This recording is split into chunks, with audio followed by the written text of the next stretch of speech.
Olá, meu amigo, minha amiga, muito obrigado por vocês estarem aqui no Portal de José. Um agradecimento especial às pessoas que participaram ontem da nossa live com o Ciro Gomes. Eu estou tentando trazer outras pessoas também importantes para apontar caminhos, fazer críticas e cada vez mais a gente está precisando de apontar caminhos e horizontes para o nosso país, porque as coisas estão ficando cada vez mais complicadas, como nenhuma pessoa do campo do direito havia imaginado. E é muito importante que a gente esteja atento aos sinais para que a coisa não desande de uma vez por todas. E aí, nós, da sociedade de uma maneira geral, a gente tem que cobrar das autoridades, das pessoas que comandam a República do ponto de vista institucional, para que tome as medidas mais enérgicas e de uma forma instantânea. E eu me refiro aí a um pedido de abertura de impeachment do presidente da República, que está cada vez mais se colocando numa rota de colisão, uma rota de constrangimento dos poderes, insuflando ou sendo insuflado por pessoas que são terroristas, porque eles estão querendo quebrar a ordem institucional. Então é necessário que muitas coisas sejam feitas. Bom, se você chegou agora, se inscreva aqui conosco aqui, porque cada vez mais a gente vai precisar de reverberar algumas ideias, alguns alertas e algumas observações. Vamos ver aqui se eu estou exagerando.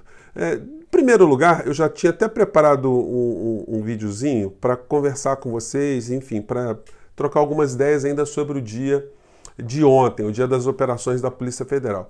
Mas aí eu me deparei com essa fala ameaçadora, essa entrevista, esse monólogo, porque o presidente ele não aceita perguntas, e foi um texto que deveria entrar para a história da República Brasileira como o dia do ultimato, onde Bolsonaro fez esse tipo de fala. Vamos ver.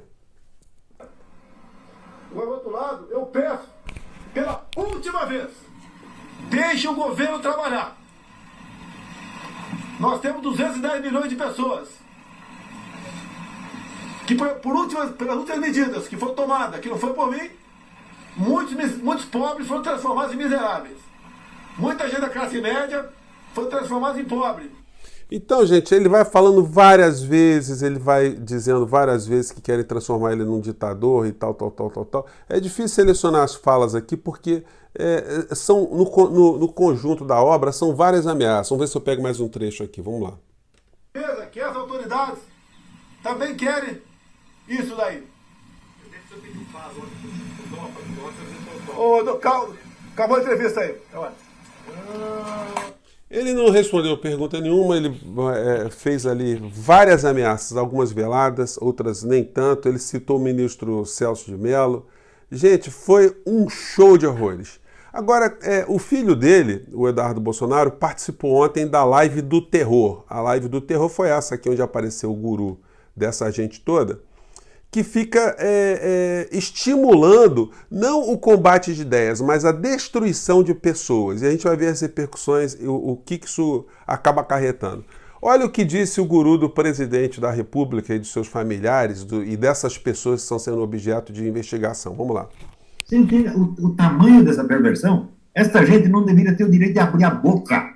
Para mim, esse seu Alexandre de Moraes tem que ser posto na cadeia e não ter o direito de falar. Tá certo? Isso não, olha, eu sou a favor da pena de morte para esses casos. Porque isso aí é uma perversão.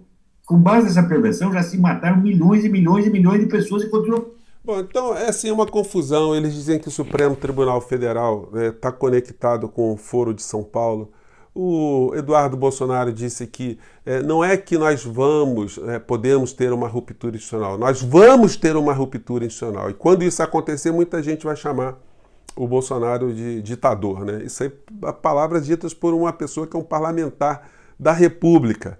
E o que fará Rodrigo Maia, o que fará Davi Alcolumbre diante desse tipo de afirmação? E qual será o comportamento das instituições?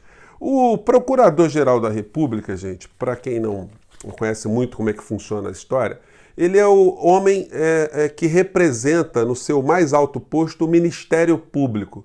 E o que é o Ministério Público? Nós temos três poderes, o Legislativo, o Executivo e o Judiciário.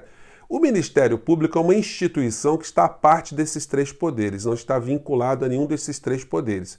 Muita gente chama o Ministério Público de quarto poder. E a função dele é proteger a sociedade, resguardar o Estado democrático de direito, ser o fiscal das leis de uma maneira geral. E uma das atribuições do Ministério Público é ser o fiscal da atividade policial. O Procurador-Geral da República, ao invés de estar preocupado com as agressões à República, às instituições e às pessoas, ele simplesmente achou que não tinha problema nenhum as coisas que estão sendo orquestradas há muito tempo no Brasil e o tipo de coisa que é utilizado como essa do Olavo de Carvalho, que fala isso com toda a desenvoltura, dizendo que o ministro do Supremo Tribunal Federal tinha que ser morto, né? Tinha que ser condenado à morte, não é?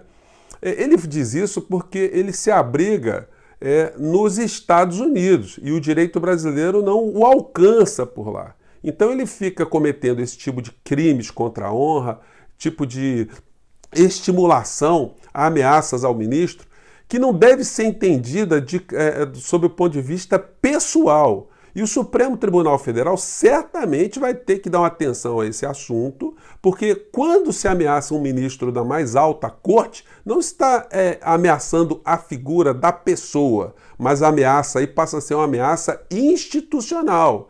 E se os ministros não compreenderem isso, de fato a gente vai ficar dando espaço para esses doidos continuarem a fazer o que estão fazendo. E o presidente Bolsonaro, nessa fala, ele falou que foi uma coisa absurda que foi feita, que foi a última vez que foi feita uma operação policial dessa contra os seus amigos. Gente, um negócio assim absurdo. O Aras, talvez ele não ache que tenha alguma importância, alguma relevância. Por exemplo, falas como o senhor Alan dos Santos, que foi um dos investigados, está sendo investigado, que atribuiu ao ministro Alexandre de Moraes as seguintes alcunhas: moleque, criminoso, ditador, idiota, burro e imbecil. Eu queria saber ao Procurador-Geral da República se algum ser humano, sendo autoridade ou não, ao escutar esse tipo de situação, acha isso uma coisa irrelevante. Se eu, por exemplo, chamar o senhor de moleque, de burro, imbecil e qualquer outra coisa, eu estou simplesmente exercendo um direito? O direito de fazer agressões, ele é ilimitado no nosso país, não há nenhum tipo de repercussão ou de responsabilidades naquilo que as pessoas dizem. Sobre o falso pretexto que você pode exercer a sua liberdade de opinião, você pode inclusive pregar a destruição da liberdade da opinião, você pode pregar a destruição das instituições. É isso, Procurador-Geral da República. Então, o senhor, com esse comportamento de ter pedido a suspensão desse inquérito, que, a meu ver, é uma coisa absolutamente absurda. Por quê? Porque o senhor está alegando no seu despacho que o senhor quer resguardar a legitimidade, a legalidade, para que não tenha nenhum tipo de questionamento à ordem. Ora, o senhor pode fazer isso depois. O senhor não precisa mandar suspender o inquérito, porque aqui o artigo 129 da Constituição Federal, quando diz as atribuições do senhor, do Ministério Público, diz que compete ao Ministério Público exercer o controle externo da atividade policial na forma da lei complementar mencionada no artigo anterior. Então o senhor pode examinar tudo que a Polícia Federal está fazendo a posteriori. O senhor ficaria como fiscal da lei. Agora, pedir a paralisação, a suspensão de um inquérito que está apurando esse tipo de comportamento dessa gente toda que quer destruir a República Brasileira, ora, francamente, o senhor acha isso aqui normal, senhor Augusto Aras? É que eu peguei aqui uma fala de uma dessas moças que também está sendo investigada no meio dessa operação toda, e ela expressa um comportamento e um sentimento que vem lá do estelionatário maior dessa gente, lá dos Estados Unidos, e que faz com que os seus seguidores, os investigados, tenham esse tipo de comportamento que o senhor, pelo que a gente está vendo, acha natural e acha um direito. Vamos lá. Nós é que estamos lutando pela tripartição de poder. Isso aqui é tripartição. Se isso aqui for tripartição, o Alexandre de Moraes, pega essa tripartição e enfia no meio do seu cu. Seu filho da puta, seu arrombado do caralho. Seu merda! Você é um merda. Manda me prender, seu merda. Você é um covarde. Porque se você estivesse aqui na minha frente, eu te chamava pra trocar soco, pra mostrar, pra ensinar você a virar homem. Porque nem homem você não é. Você não honra tuas calças. Nem homem você não é. Eu vou te ensinar a virar homem. Nem isso você não é. Ai, falou alguma coisa que eu não gosto, vou mandar prender. Cara, tua mãe deve ter vergonha de você, velho. Gente, então, como vocês podem ver, esse tipo de comportamento não é um comportamento isolado e não é um comportamento que não tenha uma origem. Então a gente já chegou o momento onde aquela linha do processo civilizatório foi ultrapassado por essa gente. Eles acham que podem tudo, eles acham que podem achincalhar a honra das pessoas, e eu gosto de sublinhar isso.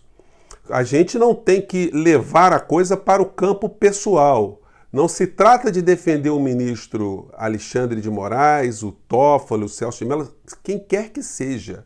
Eles estão ali porque nós temos uma coisa chamada Estado Democrático de Direito, que permitiu que eles chegassem a essa corte. Esse é o modelo que é seguido no mundo inteiro. No mundo inteiro, nas democracias, os ministros das cortes superiores são colocados nesses postos em situações muito semelhantes ao que acontece no Brasil. Nós demoramos muito para construir um Estado democrático de direito. Nós temos uma série de falhas, mas pior do que ter um Estado com essas falhas é ter Estado nenhum, é ter Estado da barbárie, do cada um por si, cada um fazendo o que quer, cada um usando a violência, o poder da força para impor a sua vontade. Isso é que a gente não pode permitir, a gente tem que ficar muito atento aqui com essas questões. O presidente da República tem que ser contido imediatamente, porque ele está cometendo crime, ele está ameaçando, ele está constrangendo os poderes, e o procurador-geral da República ele tem o dever de mudar o posicionamento dele.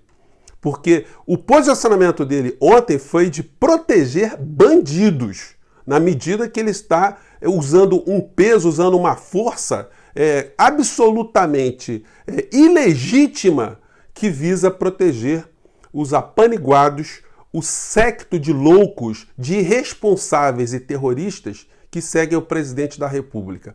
Não é à toa que o filho dele está dizendo que haverá uma quebra da ordem institucional. Que não é que se haverá, é que ele afirma que haverá. Então é hora de ver se a plutocracia, se eles estão apostando, se quem comanda o Brasil, o sistema financeiro, os grandes conglomerados, se eles estão favoráveis a esse tipo de fomento, a esse irresponsável, esse lunático, a esse desequilibrado que é o presidente da República e seus seguidores ou não. A nós compete ficar muito atentos, muito diligentes e muito espertos, porque essa gente já demonstrou que eles não têm compromisso com a racionalidade, né? E a gente tem que estar preparado para coisas que podem vir no futuro. Gente, eu fico por aqui. Um grande abraço, até o próximo vídeo. Tchau!